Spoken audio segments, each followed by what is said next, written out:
If you were fixing your bra straps, fussing with wires, or battling your bra during this podcast, stop right now. You'll want to hear this. Those bra problems, those problems you thought you had to live with, Third Love has solved them. Their bras make it easy to get what you want, whether it's ultimate cleavage, a smooth look, or stopping your shirt buttons from pulling. With over 60 sizes, including half cups you won't find anywhere else, you'll never be stuck between two sizes that don't fit. So stop settling for bad bras. Now's the time to treat yourself and get your problem solved. Save $15 on your first order with code podcast15 at thirdlove.com.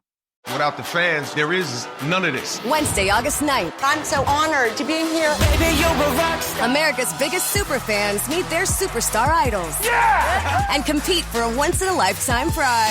That is correct! I'm going to take them through my new record, song by song. You can pick a song, and we can sing it together on stage. And the title of Ultimate Superfan. It is up to you, America. Superfan. Superfan premieres Wednesday, August 9th on CBS and streaming on Paramount+. Superfan.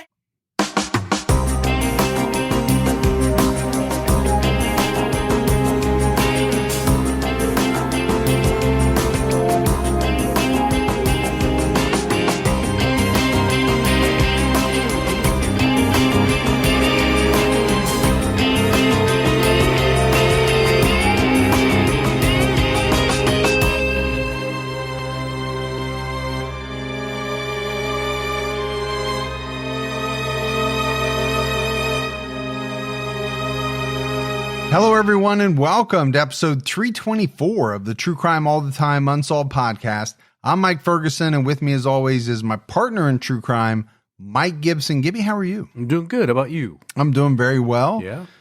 You and I are on a recording binge. We are. We have so much out right now. We have on TCAT Part 1 on serial killer Dennis Nilsen. Yeah, good one. Whew. This man was something else. Now, some of the stuff that he was into quite disturbing. Is quite disturbing, no doubt about it. And then on Saturday night, we put out a brand new Patreon episode on the unresolved murder of David Carter. And, you know, to me, this was very interesting because technically it's unsolved. Right. But I would say 99% of people believe they know who did it. Exactly. Just that they can't find this person. Very interesting case. It is. It is. Let's go ahead and give our Patreon shout outs. We had Lori Leith. Hey, Lori. Emily Wright. Appreciate that, Emily. Kelly Mason. Hey, Kelly. Princess Peanut Munchkin Kitty Soft Paws of the Barrel. Well, there's the paws of the barrel. Claudine George. Hey, Claudine. Becky Connor. What's up, Becky? Anastasia Hewitt. Hey, thanks, Hewitt. Emily. Well, appreciate that, Emily. Kelly Summerhays jumped out at our highest level. Well, thank you, Kelly. Alyssa jumped out at our highest level. And you guys are awesome. Thanks, Alyssa. And last but not least, Kim Thielen. And there's Kim. Yep. And then if we go back into the vault, this week we selected Jen Waterman. Oh, Waterman, thank you. A lot of great support, right, on Patreon, new and continued. We also had a couple of great PayPal donations from Christine Kinney. Thanks, Christine. And Danny Plower. Well, thank you, Danny. Yeah. Thank you to everyone. All right, buddy. Are you ready to get into this episode of True Crime All the Time Unsolved? I am ready.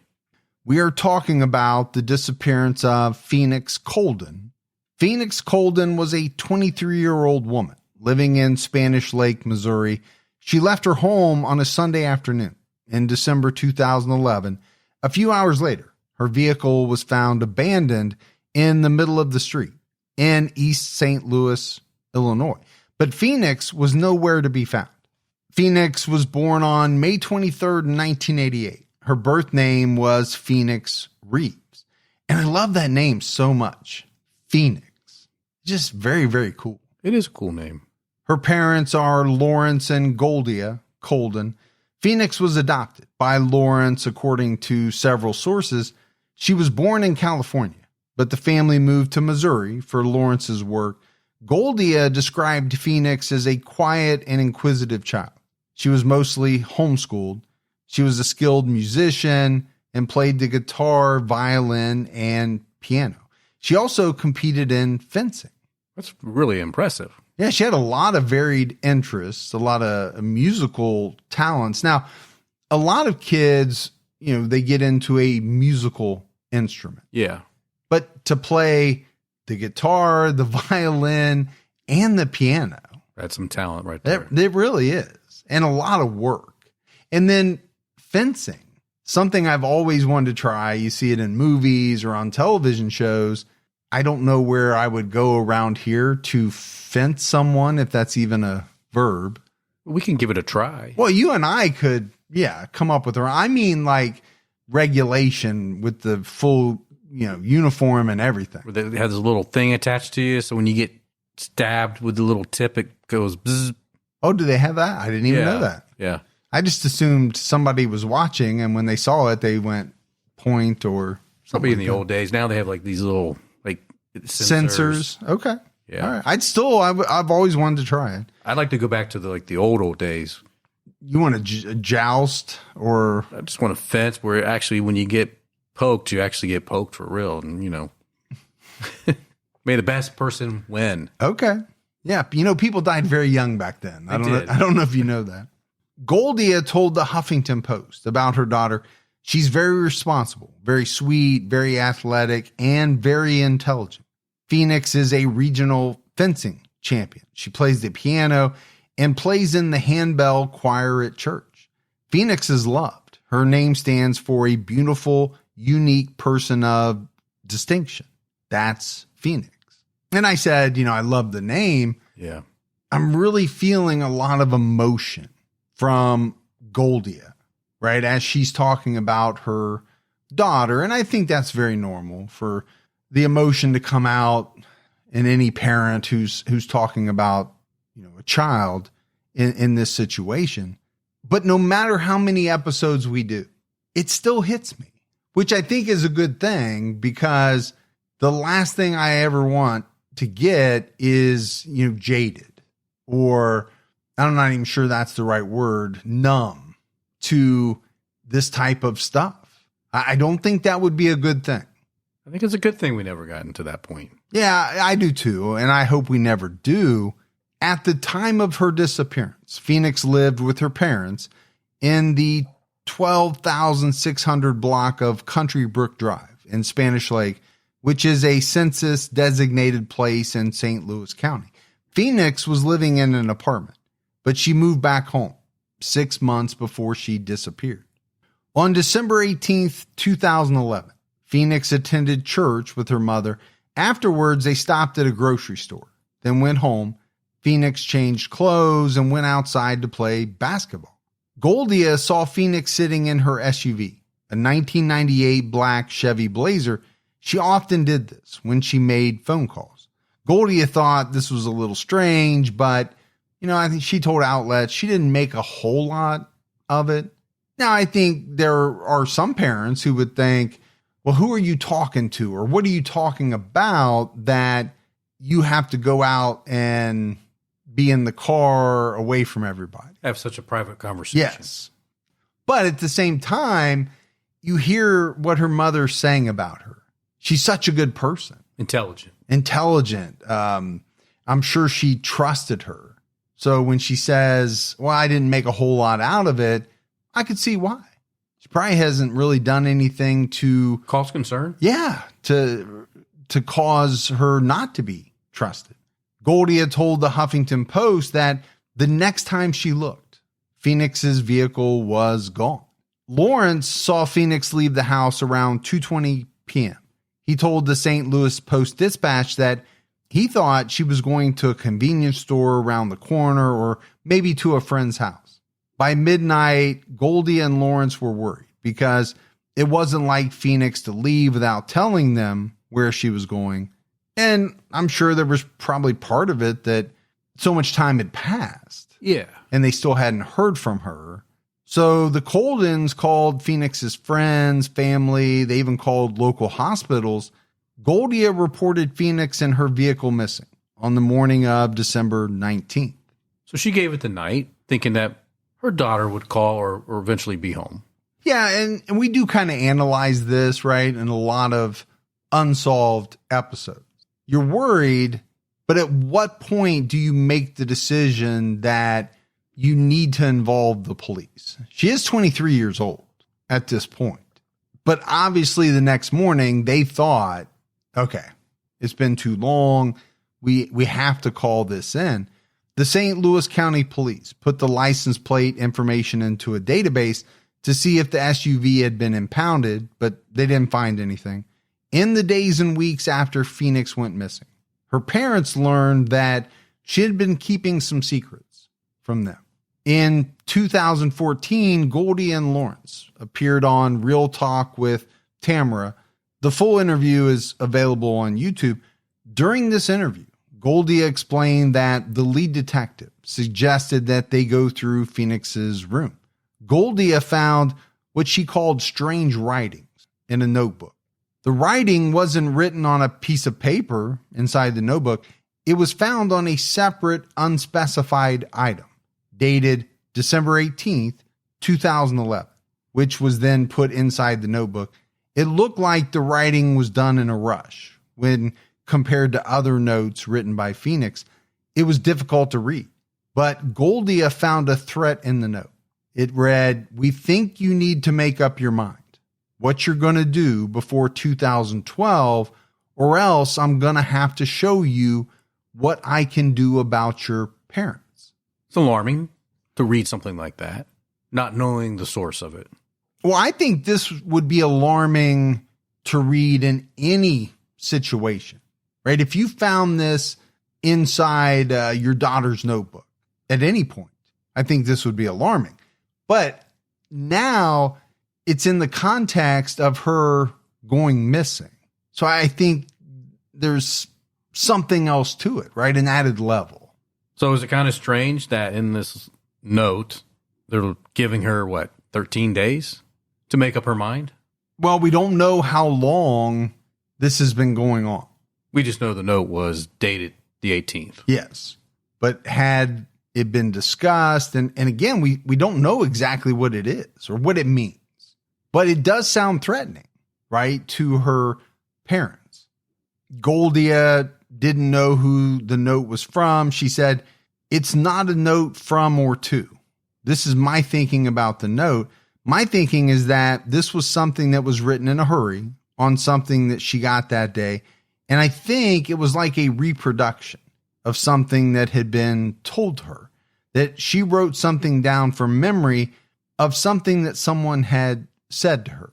So the note in and of itself is strange, but the other thing that to me jumps out is that it is her handwriting. Now, it was messy, it was hurried, but it seems as though, Phoenix wrote it.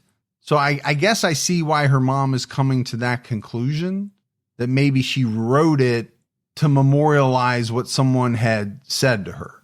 Doesn't sound like she would have written it to give to somebody else. No, you wouldn't think so. But who knows? Phoenix moved out of the house at 18 years old. But as we mentioned previously, she moved back home in 2011. Phoenix said she was living with a female friend, and it was said that Goldie co-signed the lease. But after Phoenix went missing, her parents learned that she had actually been living with her secret boyfriend, a man who was in his mid-20s. Phoenix's boyfriend has not been formally identified by news outlets. Oxygen reported that his name is Mike B. So we talked about Phoenix and how she's this amazing person and her parents really have all this seem like trust. So I'm sure they had to be shocked, as would I think you would or I would if we found out that after all this time our daughter had this secret relationship that we never knew about. Yeah, well, I think first off, I'd be curious as to why my daughter felt as though she couldn't tell me. Yeah. This. What was she hiding, right? Right. Why the need for such secrecy? Was it because this man was, older than her, mid-20s? He would have been at the time, 7 years older than her? Cell phone records show that Phoenix talked to her boyfriend 10 times on December 17th, 2011. The final call lasted 116 minutes. Maybe it was Mike B saying, "Hey, you need to make up your mind what you're going to do about your parents, or I'm going to go tell your parents that you're living with me, or that you used to live with me and that you want to live with me." Let's go back to the note, the end of the note, or else I'm going to have to show you what I can do about your parents. I think right off the bat, we took that as very threatening. But does it necessarily have to be? Could it be more along the lines of what you're saying, that, hey, I'm just going to show up at the door, introduce myself, and tell them who I am, and that, we have this relationship. At one point, we were living together. Right. I didn't take it that way at first. But now that you've brought it up, is it a possibility? Yeah, I think so. Yeah, I mean, you get to look at it all different angles. But a call that lasts 116 minutes, almost 2 hours. That's lengthy. Yeah. That's lengthy. I don't know that I've had a phone call that has lasted that long since I met my wife and we were courting. Yeah, I'm sure you have not. You are not a phone person. I'm not a talker, which is strange because I talk for a living. Yeah, but you are not a phone person. I'm not a conversationalist. No.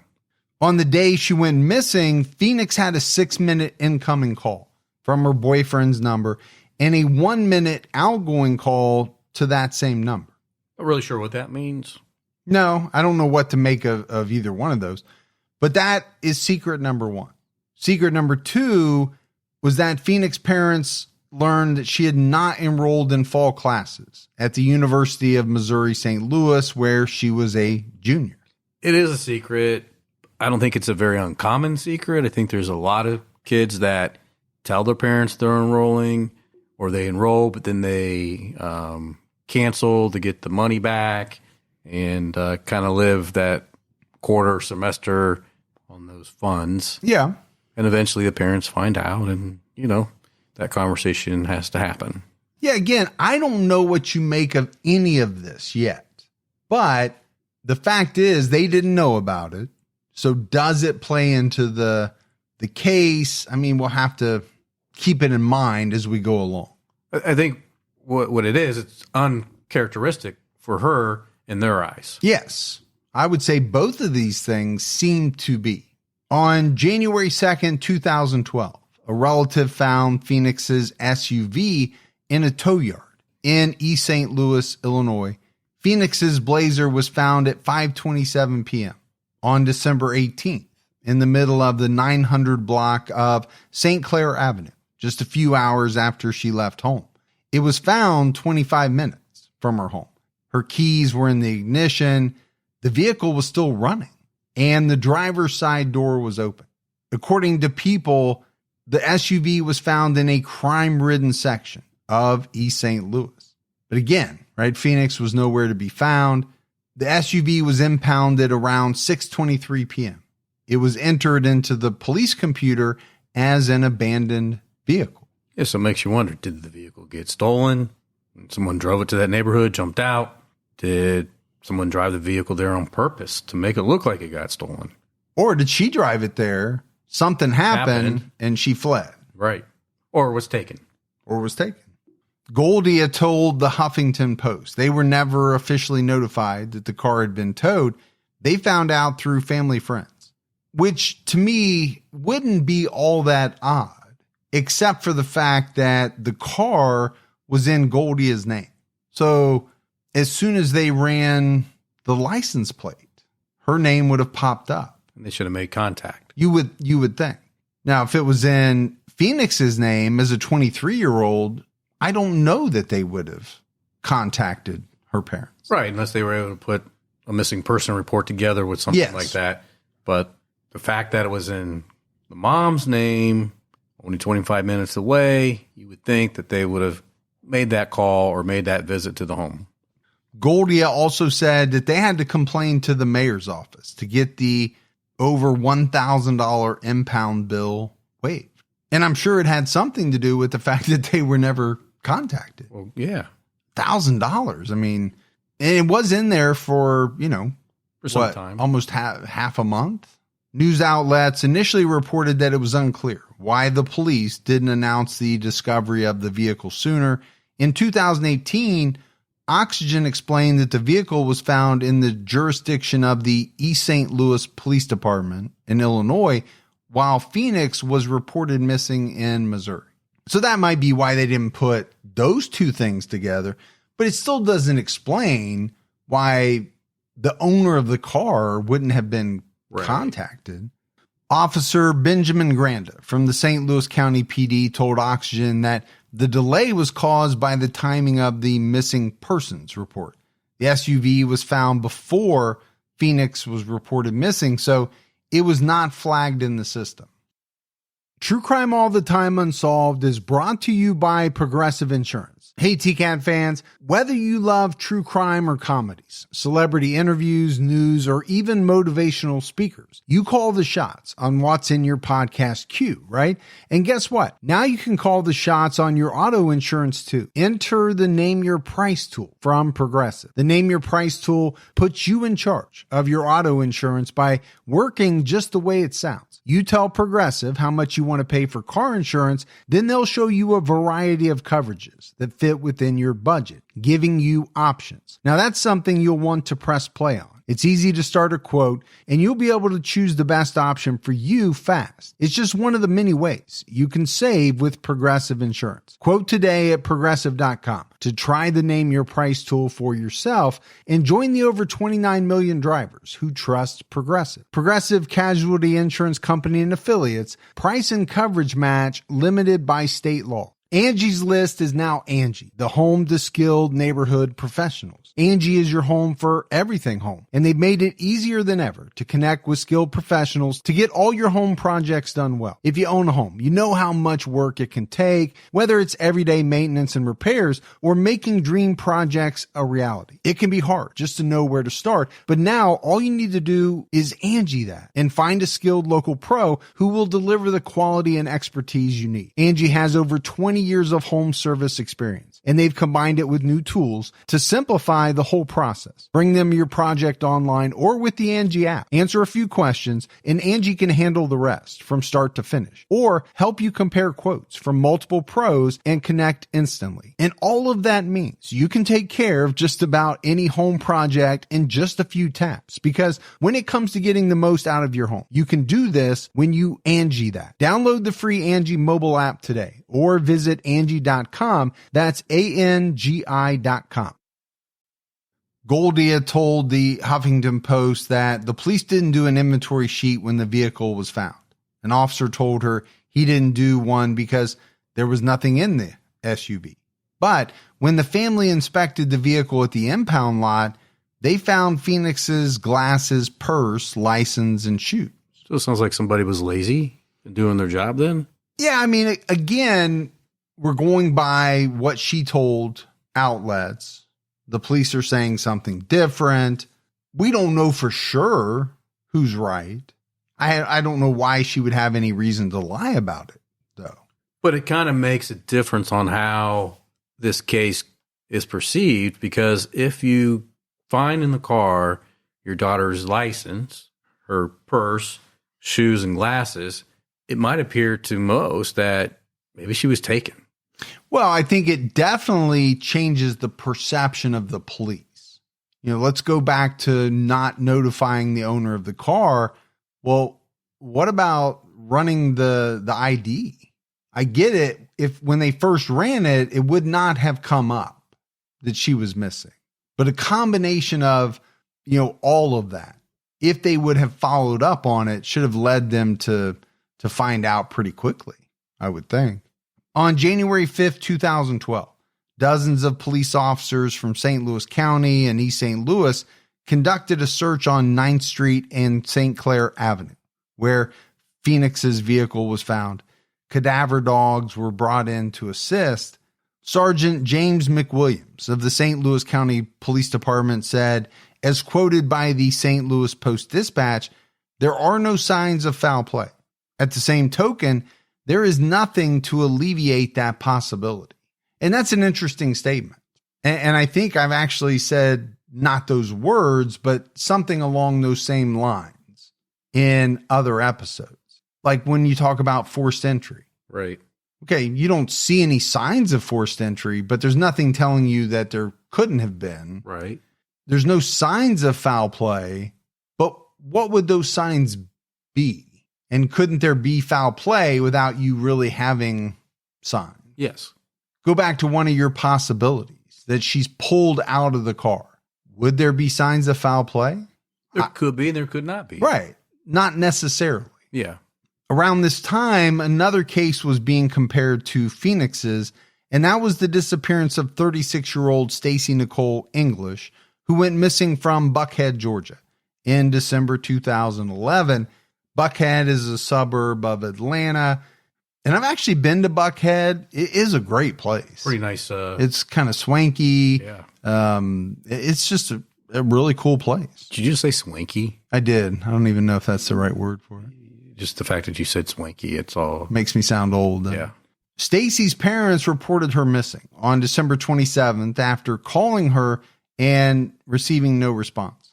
Her parents went to her home and they found her phone, iPad, and the key fob to gain entry to her apartment. Stacy was last seen by St. Louis resident Robert Kirk, who was staying with her from December 24th until the 26th. Stacy attended a family gathering at her grandmother's house and then went back to her condo. Kirk told a family member that Stacy started to act peculiar and out of character around 10 p.m. that evening, according to ABC.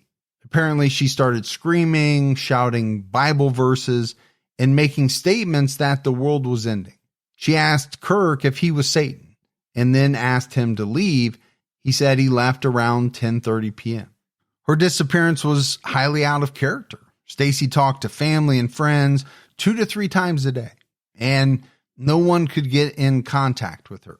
Some news outlets reported that Kirk was considered a person of interest, but the Atlanta police denied this. Well, and I don't know how he couldn't be considered at least a person of interest. Sure, he was the last person to see her. Yeah, and then, you talk about and then you kind of analyze these statements that he made. Are they true? Are they not true? If they are, they do sound very strange. I mean, she was acting strangely then. Right. If he's telling the truth. Stacy's Volvo was found still running in a parking lot near her home on December 27th. On January 5th, 2012, the Atlanta police admitted that city authorities had Stacy's vehicle since the day it was found. Major Keith Meadows from the Atlanta police said at a press conference that the vehicle didn't show as being an impound when detective ran Stacy's vehicle information. Stacy's mother told the police that she tried to end her life by overdosing in 2008 and that she was on medication for an undisclosed medical condition. Atlanta law enforcement communicated with St. Louis to go over the facts of their cases. Goldia spoke with the Huffington Post in January 2012. She said about the 2 cases, they are very similar. St. Louis County Police Captain Troy Doyle, who is working on my daughter's case, said he saw some similarities also. Well, I can see where there's some similarities. I don't know if they're identical, though. No, I would definitely say they're not identical. Now, could you say there are similarities with any person that goes missing? Potentially. Potentially. I mean, it depends on how you look at it. Things are out of character. They're not responding to calls, texts. Okay, those are similar. Sure. But we're, across the country. I mean, the cars are both left running, but what is that? Yes, you're right. What does that mean, though? There's no doubt there are some similarities, but I think it would be pretty hard, at least with the facts that we have right now, to really even suggest that the 2 cases are connected. Stacy's body was found in a wooded area near Atlanta on January 23rd, 2012. She was found in the divot of an uprooted tree off St. John's Avenue near the Lakewood Amphitheater, less than a mile from where her car was found. Her body was in an advanced state of decomposition. Stacy's parents believed that foul play was involved in her death. On January 25th, the Fulton County Medical Examiner's Office said Stacy's cause of death could not be determined. In the initial autopsy, the Atlanta police chief said they had not ruled out foul play and would continue to investigate. And I don't know how you could rule out foul play at that point if you can't determine the cause of death. How could you rule out anything? But the case was closed in February of that year. According to CBS Atlanta, the medical examiner determined Stacy likely died of hypothermia.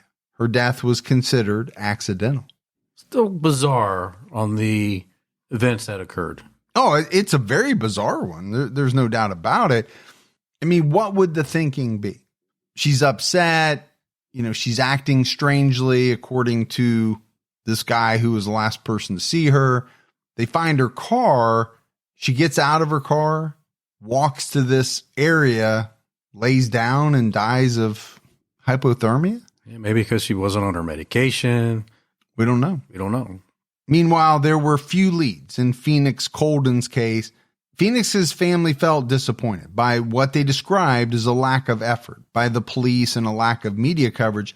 In May 2012, the Coldons told the Post-Dispatch that they had never been contacted by the East St. Louis police. So again, and I don't know why they would have a reason to lie, but if the things they are saying are true, they really don't paint a flattering picture of the police working the case. No.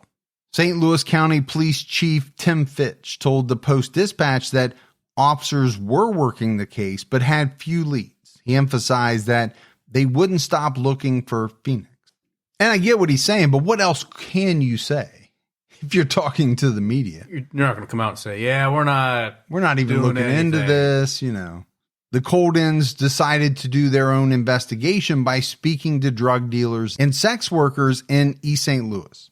Lawrence searched vacant lots and abandoned buildings in East St. Louis. They also started a Facebook group about Phoenix's case. Not surprised, right? Good parents, they're trying to find out what happened to our daughter. And so they're going to go and do their own investigation since they don't feel like the police are doing enough. And I think the Facebook group, that's something that you've seen in a lot of unsolved cases, Sure. Kind of the proliferation of social media, the ability to get the word out to a lot of people very quickly, people who could also write back, give tips. I mean, just stuff that you really couldn't do before all that was available. It's a valuable tool resource. It can be. Yeah. Absolutely. Now, you can also get people in there messing around and, you got to take the good with the bad. It's just like people calling in tips to police. Some are going to be good. A bunch of them are going to be nonsense, hoaxes, people messing with the police. The Coldons told the Post-Dispatch that they had reached out to Phoenix's boyfriend, but received no response. They knew he was still in the area at that point. And again, I swear everything in this case to me rings strange. It does. If my girlfriend went missing and her parents reached out to me, You would call back and try to assist. I'm not going to ghost them. No. Is that the term? Yeah. Ghost? Yeah. I'm not going to do that. Why would I do that? Unless you have something to hide. Well, it makes it seem that way, doesn't Right. it? Yeah. Just the mere fact that you won't return their call, it makes you look, Suspicious? bad, suspicious. It doesn't make you look great. Let's put it that way. It doesn't mean you're guilty. It just doesn't make you look good. St. Louis County Detective Robert Vogel told the Post-Dispatch that the boyfriend was not considered a suspect. Goldia told the paper that she didn't know if Phoenix was still dating the man when she went missing. She didn't think he had anything to do with her disappearance, but she feared that his influence led to her getting involved with the wrong people. Well, I think as a mom, she just wants to know, what kind of people did you hang out with? Who are they? Maybe we can talk to them. Maybe they might know something that could help us find Phoenix. But if the boyfriend doesn't want to help, it makes it even harder for the parents to get that type of information. Well, without a little help, how are the parents going to know who they're considering as these wrong people? They wouldn't even be able to talk to them because they don't know who they are. Right. The family also noted that Phoenix's friends were slow to help. And that seems odd. It does seem odd. Like, why wouldn't you want to jump in right away and assist with trying to find out what happened to her? Unless you know something, or maybe there's some type of fear. Retaliation, something like that. Now, I think I would be remiss if I didn't say that, could some of this just be that the family is extremely upset And maybe they felt as though the friends didn't jump in as quickly as they thought they should have. I don't know. I don't know what slow to help really means. Yeah, maybe they had different expectations. Thought they should have moved faster or helped more. I don't know. Goldia said that they were assisted by the Black and Missing Foundation and blackandmissing.org. Both organizations helped the family get local and national media attention for Phoenix's case. Goldia told the Huffington Post that she believed Phoenix's case was ignored because she was Black. They don't say it, but I know it's because she's Black. It's terrible. Phoenix is a beautiful young woman. Phoenix has a lot to offer to this world, and her life is just as valuable as anyone else's. It's a shame that Black people never get media coverage. And again, it's something that you and I have learned over 6 years of podcasting. Yeah. I'm not going to say it happens in every situation because you can't make that broad statement, but we have seen it time and time again. We have. Where it's been statistically shown that missing white girls get more media coverage than missing Black girls. People have done studies on it. Oh, yeah. And proven it. The family hired a PI to follow up on leads, which cost an estimated $50,000. Their home went into foreclosure because they used their money to fund the search effort. And that part I get. I don't know that I would stop at anything. No, because there's nothing more important than your own child. Yeah. If you lose your home, you lose your home, right? I'll live with family, live with friends. Yeah. If it takes that money to help try to find my child. Goldia told the Huffington Post, unfortunately, we will now be losing our family home. We have tried to explain the situation to our mortgage company, but they don't care. That's unfortunate, but that's just... And to some extent, that is true. Yeah. You either make the payments or you don't. Now, most mortgage companies are pretty good about plans and things like that. But at a certain point, if you can't follow through with the plan even, then they are going to have to move forward with taking that house. Yeah, it's sad. And you wish like there was some GoFundMe at that time for them, or somebody did something, or some rich stepped in and paid the house off. Said, hey, we know this is terrible. Let me just, but obviously it didn't happen. She said about the financial losses, it's just money and it's just a house. We did what we had to do for Phoenix. She will be 24 years old on May 23rd. We're desperately hoping she's still alive and we can get her home to celebrate. I mean, that's a great statement. I mean, if you don't try that, how do you live with yourself? It'd be difficult. I think it would be. Now, nobody wants to lose their home. Nobody wants to lose their savings and have no financial security. But I think the flip side of that coin is it would be hard to live the rest of your life knowing that you didn't do everything you could possibly do. So it's just a tough situation all around. But it's one thing that doesn't come up in every case. It doesn't. The financial hardship on these families of missing persons. Yeah. Most of these individuals are not multimillionaires. No, it takes money to pay for some of these private detectives. A lot of family members have to stop working because they're searching for their child. It becomes a full-time job. effort. Yeah. The family's PI, who refused to give his name at that time, told the Post-Dispatch that he received a tip from a man in Texas who said he knew where Phoenix was. The man provided, according to Goldia, very convincing details. The family paid to send the PI to follow up on the lead. The man then admitted that he made up the story. According to Goldia, the authorities said there was nothing they could do to punish him. And I don't know that the guy broke any laws. Yeah. Now, he's a scumbag. He is, yeah. I have no problem calling him that, but is it illegal to tell a private investigator that you know something that you don't know? I don't know that that's a law that you've broken. And I'll never understand how they get a kick out of that. No, I don't either. But it comes up in so many different cases. Additionally, the Coldons received a call in the middle of the night. In January 2012, Goldia answered and thought it was Phoenix on the other end, but the police believed that it was a prank call. In November 2018, Oxygen released a 2-part special titled The Disappearance of Phoenix Coldon. The special follows investigative reporter Chandrea Thomas and retired Deputy Police Chief Joe Delia. According to Fox News, Delia also worked for the FBI and DEA. He received recognition for leading an investigation into the largest child prostitution ring ever prosecuted in the U.S. He retired in 2017.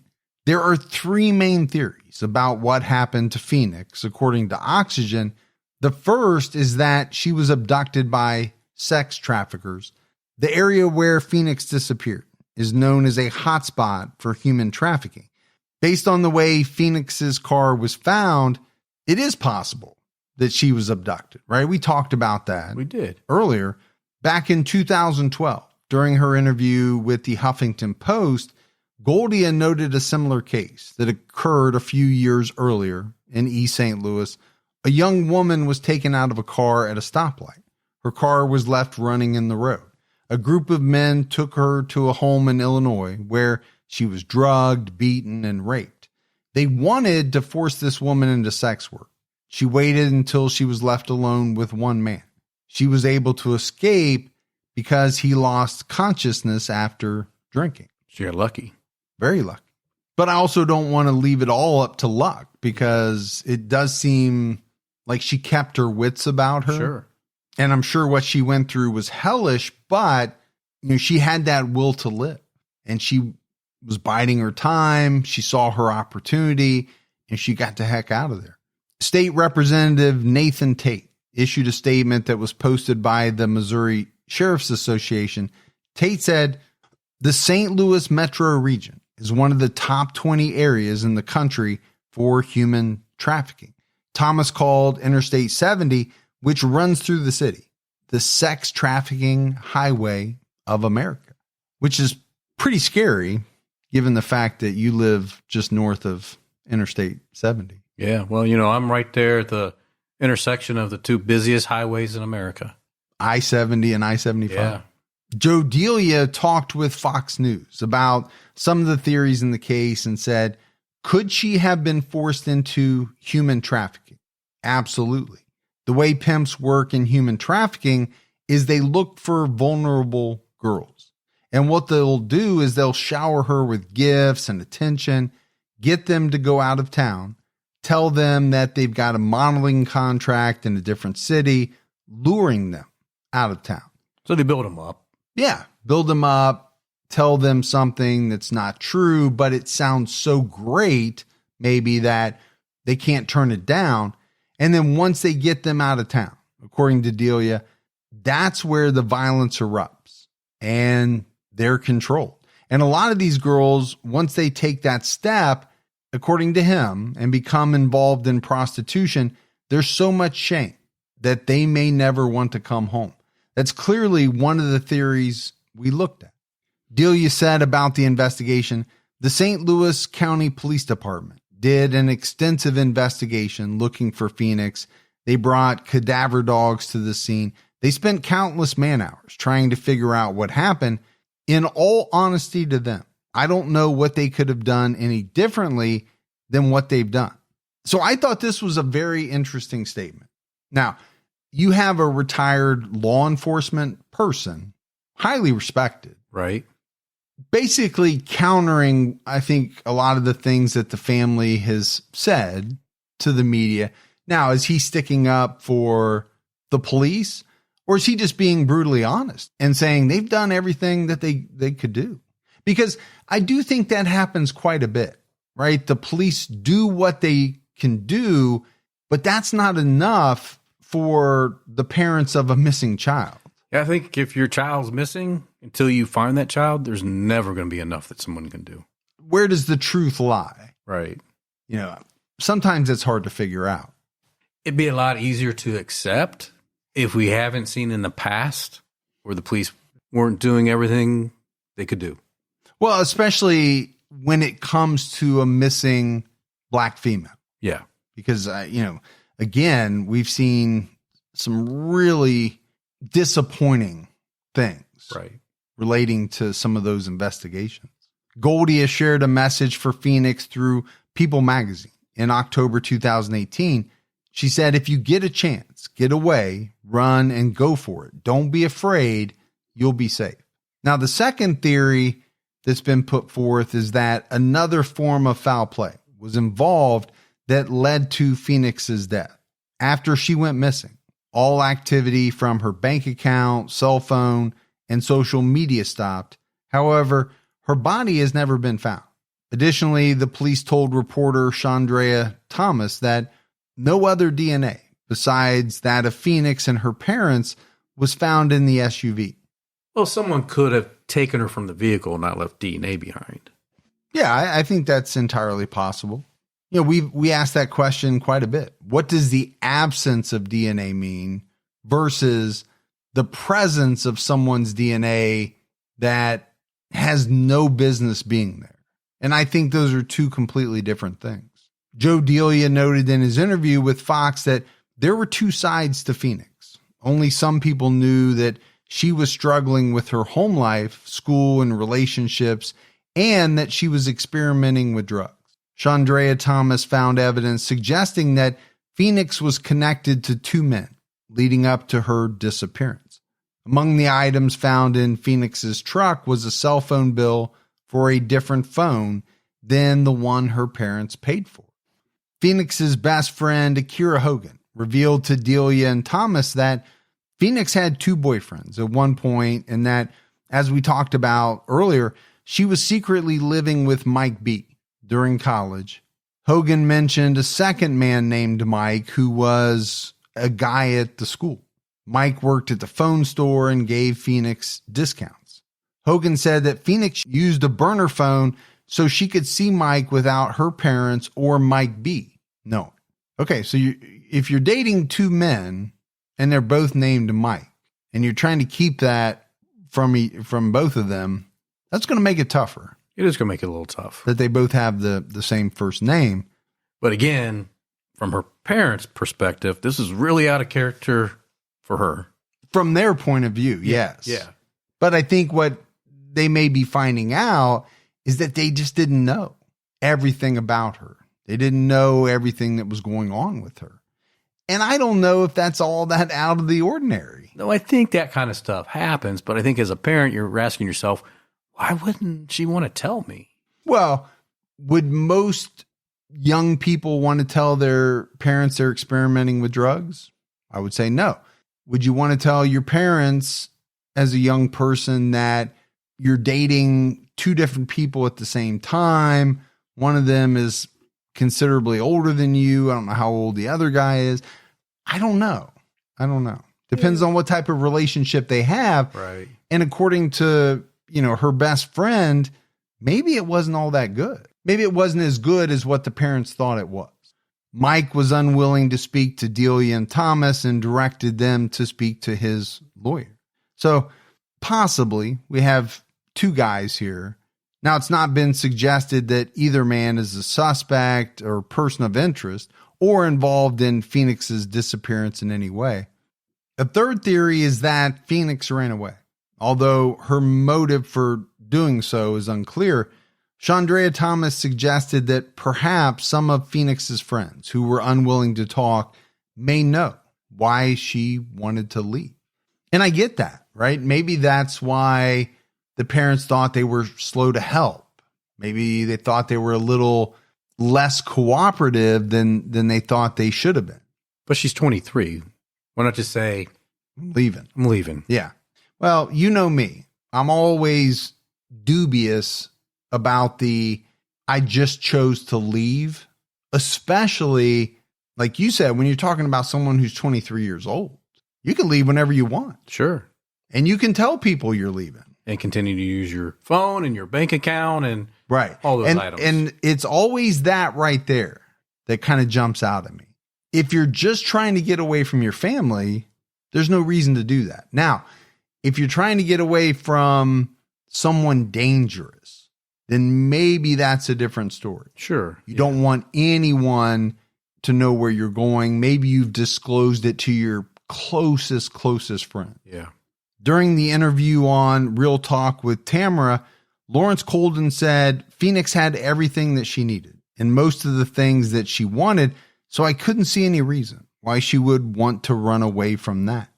And I get what he's saying. You know, I just think, and I'm not saying it's true in this case, but I think there are times when, you know, parents think that a relationship is different than the way that maybe their child sees it. They think it's better. Yeah. And part of that could come from, you know, the fact that the child's not disclosing things to them that they're upset about or that, you know, they're going through. There have been reported sightings of Phoenix since she went missing, but they're unconfirmed. A family friend named Jeffrey Hargrove claimed he saw and spoke to Phoenix in downtown St. Louis twice. Phoenix's friend Kelly Fraunhert told Oxygen that she saw Phoenix on a flight from Las Vegas to St. Louis. She said, I was already seated on the flight. There were people still boarding, and I looked up, and that's when I saw her. She was with a group of women. She walked right in front of me, and I looked at her face, and I said, Phoenix. When she said her name, the woman faced her and asked, oh, do I look like someone? Fraunhert said, yes, you do. You look like my friend Phoenix. The woman kept walking and didn't speak to her again. Okay. Strange. Yeah, would be a very strange interaction. Now, I've seen people from a distance that I thought were somebody. And then as they got closer, I quickly realized that they weren't who I thought they were. Right. But if I'm on a plane and a person's standing right in front of me and they were a really good friend, I would know whether it was them or not. Sure. So that does seem to be a very strange interaction. Fraunhert said that the woman was with 3 or 4 women who looked like her. There were also 2 men with them who looked like they could be pro football players. She described them as 35 to 40 years old. When the plane landed, Fraunhert went to the counter and told the staff that she thought she saw a missing person. Southwest Airlines called the police and searched the airport, but the woman couldn't be found. Fraunhert said that on a scale of 1 to 10, her confidence that the woman was Phoenix was a 9. So obviously she was very serious in thinking that this was Phoenix, because if not, you don't go to the counter. No, you don't. And have, you know, the airline call police and all of that. So let's just say it was her coming back from Las Vegas back to St. Louis. Why would you go back knowing that you're going to be spotted? Why, you know, the one individual said he talked to her downtown. If you want to disappear, not be found, you would think you would not be in those areas. No, to me, this is not a I went missing on my own situation. Yeah. This maybe would play more into the sex trafficking angle. She's with these other women who look like her. With these two big guys. Maybe she's not free to do whatever she wants at this point. Yeah, those could be her people that control her on the plane, you know, keep her in line. And we're just speculating here, but you could also make the argument that she can't tell this person who she really is because that might put her in danger. Exactly. Chandrea Thomas and Joe Delia spoke with former PI Steve Foster, who was hired to look into Phoenix's disappearance. He revealed that Phoenix found out she has 2 birth certificates. One birth certificate is under the name Coldon, and the other is under the name Reeves, which is Goldia's maiden name. Foster couldn't confirm if Phoenix attempted to assume the name Reeves. He found no attempts to update, apply, or renew any of her government information. Another PI looked into credit history and driver's license records to find a Phoenix Reeves. The PI only found 4 in the U.S., and 3 were eliminated based on their background information. The 4th Phoenix Reeves had no birth date, social security, or relatives listed. The PI found an address associated with the name from January 2012 to June 2012 in Anchorage, Alaska. Joe Delia traveled to Anchorage and spoke to a woman whose sons own the home. She said her son had lived at the residence since 2002 and did not know a Phoenix Coldon or a Phoenix Reeves. No neighbors in the area recalled seeing Phoenix. So the mystery continues. Yeah, I mean, this is very mysterious. You know, you can see the angle that they're taking, right? If you have another birth certificate, could you get all new information in that name, Phoenix Reeves? And I've never been to Anchorage, but I would think Alaska would be a pretty decent place to hide. Could be. If you were trying to hide from people. In 2018, Officer Benjamin Granda, a media relations officer for the St. Louis County Police Department, told Oxygen they had exhausted every lead and were still committed to the investigation. He said, "Our department is ready and prepared to dedicate any and all resources necessary should additional information become available in this case." And I think you hear that at some point in a lot of these unsolved cases. You do. We don't have anything else to go on. We haven't given up, but until we get something, what else can we do? I mean, he's not saying that exactly, but I'm paraphrasing there. Sure, yeah. I mean, they're ready to dive into any additional information or tips that they get, but, you know, barring that, we're idle. Yeah. More than 11 years later, Phoenix still has not been found. If she is still alive, she would be 35 years old. At the time of her disappearance, Phoenix was described as 5'6", 125 pounds, with reddish brown hair and brown eyes. Phoenix has pierced ears and wears glasses.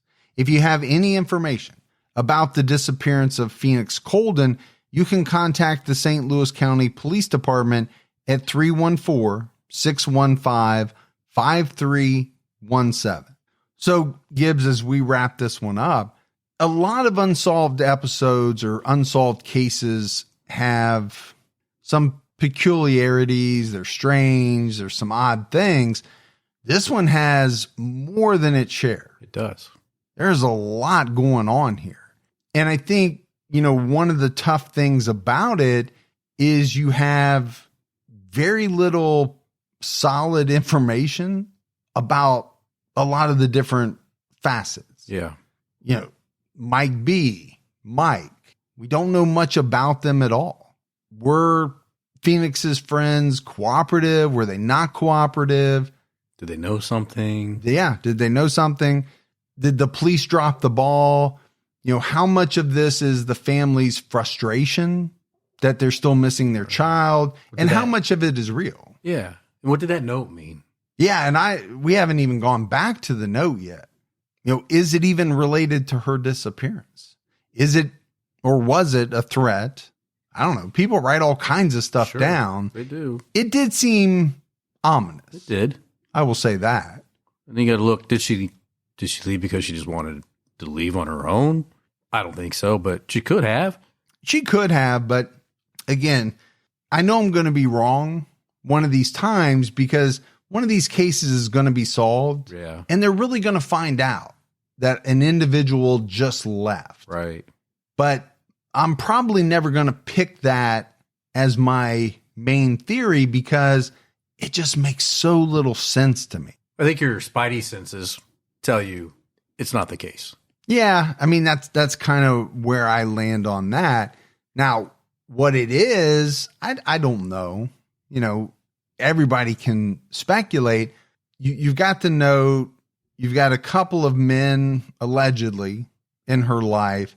The fact that the car is found running with the door open. Strange. It's strange. It suggests that something happened very quickly. You have this weird occurrence on the plane, which we don't know for sure whether that was her or not. The sex trafficking angle is one that really scares me. Yeah. It's a very real concern. It is. I mean, you heard one of the officials say the St. Louis area is like in the top 20. So is it possible that, you know, she was grabbed? Yeah. It didn't kind of really follow what one of the guys said was like their MO, which would be to, I think, normally get the person to travel somewhere on the promise of something. Or voluntarily traveling with somebody, and then you flip on them. Yes. Versus just snatch and go. But it can happen. It's not out of the realm of possibility. But to me, this is a very, very mysterious case. A lot of it has to do with the fact that she's not been found. We know she hasn't been found alive, right? But her body hasn't been found either. So there's no confirmation that she's not alive, which leaves the sex trafficking angle wide open. Well, hopefully we learn more about this case. I hope, our listeners go out to the parents' Facebook page, learn more about the case, Well, as we always talk about, somebody out there knows something. Sure. And it just takes that person to come forward. Very rarely do I think it's going to be a person directly involved, but I think it could be a person who maybe, heard something about it, heard that somebody else was involved, and that kind of gets the ball rolling for the police to have at least an avenue to head down, things to look into. But we'll have to wait and see. See what turns up. Yep. That's it for our episode on the disappearance of Phoenix Coldon. We got some voicemails. You want to check those out? Let's hear them. Hi, guys. This is Susan in Illinois. I was just wondering something. I thought I would just leave a message to ask, and maybe if you answer it on an episode, and other people will know the answer too. I'm considering being a Patreon member, and I wondered if you, as a Patreon member, are able to go back and listen to everything from day one, or if it's like some of the podcast, places that you stream your podcast through don't allow you to. So I just wondered that if you could tell me, that would be great. And you guys are wonderful. As always, love it. Been listening for years. And stay safe and keep your own time ticking. All right. Thanks for calling in, Susan. So the answer to that is you can listen to everything we've ever put out on Patreon. Yeah. That's the answer to that. There's right there. Nothing ever falls off. It's all on there. The only thing we took off was the one video of me, my assless chaps. Yeah. Yeah. Because that was really skirting the boundaries, not only of good taste, but of us possibly getting kicked off of Patreon. Yeah, and the video production just wasn't that good of a quality. It wasn't. Well, you did it with a handheld iPhone, like on one of those phone sticks. Which led to some very strange angles. Yeah. Not very flattering. Not very flattering. Hi, Mike. Hi, Gibby. This is Harley from Spokane, Washington. I just wanted to let you guys know that I absolutely love your podcast. I listen to it on Pandora every day for work. I just finished your guys' 100th episode. Keep up the good work, you guys. Again, I love what you guys do. Keep it up. And honestly, between Mike and Gibby, I am team both of y'all. You guys are awesome. I love both of you. All right, well, you guys have a wonderful rest of your day or night, and keep your own time ticking. Bye, guys. No, awesome voicemail. Always great to, hear some encouraging words. Yeah, love it. Makes us feel good. It does. Keeps us going. It does do that. Does. You're just going to say it does 3 times in a row? It does. All right, buddy. That is it for another episode of True Crime All the Time Unsolved. So for Mike and Gibby, stay safe and keep your own time ticking.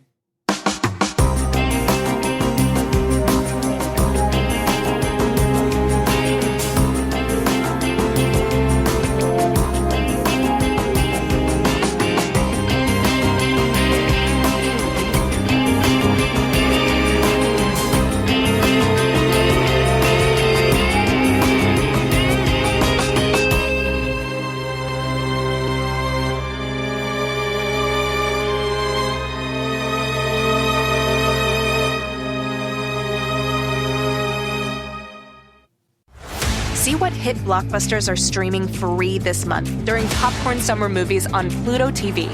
Watch Django Unchained or Transformers Dark of the Moon for an action-packed evening, or The Truman Show and School of Rock for a good laugh with the whole family. Plus, Pluto TV has thousands of other free movies available on live and on demand. Download Pluto TV on all your favorite devices for free and start streaming now.